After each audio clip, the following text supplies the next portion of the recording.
Welcome to Crawmen. Obsession over anything is dangerous for an individual, and this is a story of horror, survival, and mysticism. This story begins with Jack, who travels to a beautiful hotel located in a mountainous area. Jack was once a school teacher, but now, to pursue his passion for writing, he has come to this isolated hotel for a job interview. The caretaker of the hotel tells him about its history. He reveals that the previous manager lost his mental stability due to prolonged isolation. Because of this, the former manager brutally murdered his twin daughters and wife with an axe before taking his own life. The caretaker also mentions that the hotel was built on a Native American burial ground. Jack accepts the job. Meanwhile, at Jack's home, we see his son, Danny. He is shown inside a bathroom, asking someone named Tony, "Do you think Dad will get the job?" A second voice is heard. It is Tony's voice, saying, he has already got the job. He will soon call Mom to tell her. Is this Danny's imagination or reality? We will find out later. Tony warns Danny that he should not go to the hotel. Just then, Danny sees two twin girls and gets terrified. He screams loudly, and when he opens his eyes, a doctor is standing in front of him. The doctor asks Danny about who he talks to and who Tony is. Danny replies, "He is my friend, and he lives inside my mouth." The doctor then asks, "Can I see him?" To which Danny responds, "No, he hides inside my stomach." His mother believes that Tony is just a child's imagination. She tells the doctor that once, when Danny's father accidentally pulled his hand too hard, it resulted in a fracture. Since then, Danny has been talking to his imaginary friend. Meanwhile, Jack returns home, and the family sets off for the hotel, where they will be staying alone for the entire winter. The manager introduces them to the hotel's chef, Dick, who then takes Wendy and Danny around, explaining important details like where food and supplies are kept. Chef Dick notices Danny standing a little apart, talking to his mother. When Jack and the others join them, Dick takes Danny to have some ice cream. While talking, Danny asks about room 237, and the chef looks terrified. He tells Danny that there's nothing in that room and avoids discussing it further. A month later, we see Danny riding a bicycle inside the hotel.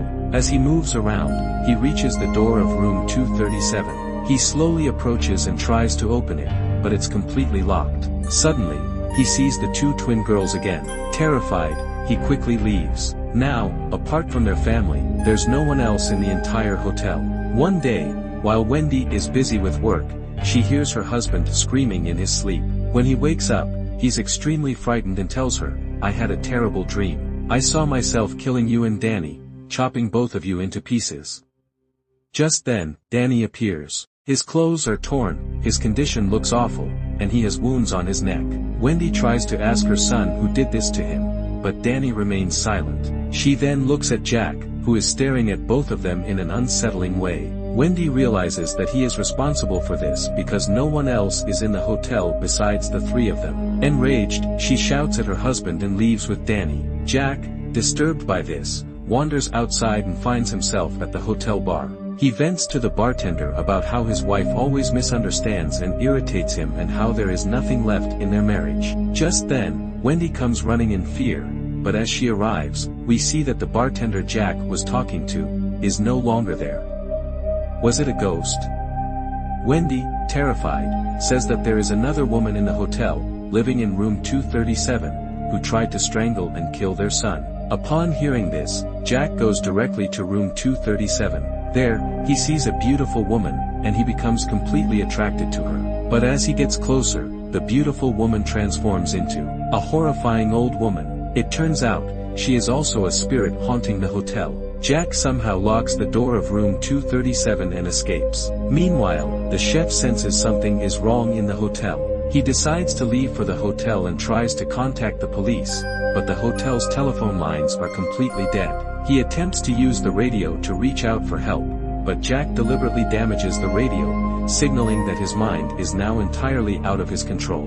When Jack returns to Wendy, she urges him to leave the hotel.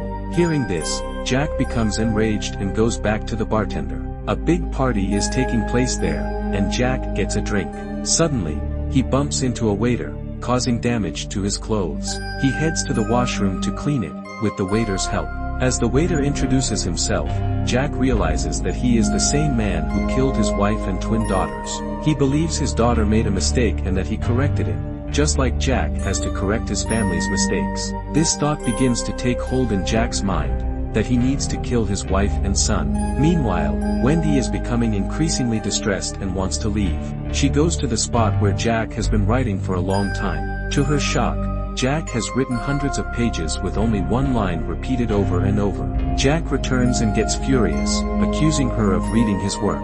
He begins to approach her angrily. At this point, Jack's mental state has deteriorated completely. Wendy realizes that Jack may harm her, so she strikes him with a baseball bat across the face, causing him to fall down the stairs. Wendy locks him in a food storage room. Jack regains consciousness and finds that the door is locked from the outside. Wendy tells him, "I am leaving with Danny," but Jack laughs maniacally and says, "You can't go anywhere. If you don't believe me, go look at the radio and the snowcat." The snowcat, a vehicle meant to move on snow, is broken down, its parts shatter. The telephone lines are also damaged, an act done by Jack, so no one can contact anyone for help. Wendy, realizing there's no way out, goes back to her room and lies down. Meanwhile, Danny is overtaken by the same personality again. He approaches Wendy with a knife and has written something on the door with lipstick, causing Wendy to become even more terrified. The man who had murdered his wife and daughter starts communicating with Jack again. He tells Jack, "You have to do your job properly." At that moment, the door creaks open, and Jack emerges. He starts smashing the door to the room where his wife and son are locked in. Wendy finally sends her son, Danny, out of the window. However, she cannot escape herself because the window is too small. Just then, Jack enters the room, and with the axe he has, he starts smashing the door and attempts to attack Wendy. But Wendy defends herself with a knife, striking Jack. At that moment, the sound of a car is heard.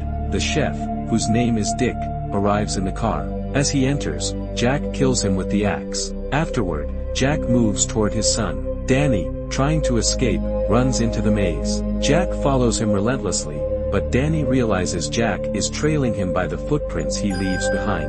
Danny quickly wipes out his footprints and hides. Meanwhile, Wendy is seen surrounded by multiple ghosts inside the hotel. She somehow manages to get out. Danny, seizing the chance, emerges from the maze because he had visited it many times with his mom, whereas Jack had never been in the maze, so he gets lost. After escaping, Danny sees his mother, and they both drive away in the snowcat. Jack, unable to find his way out, freezes to death in the maze. In the end, a photograph from the hotel is shown, dated 1921, and in this photo, Jack is also seen smiling happily among many others. This film is The Shining. The IMDb rating for this film is 8.4, and it was released in 1980. I hope you liked the video. Please like and subscribe.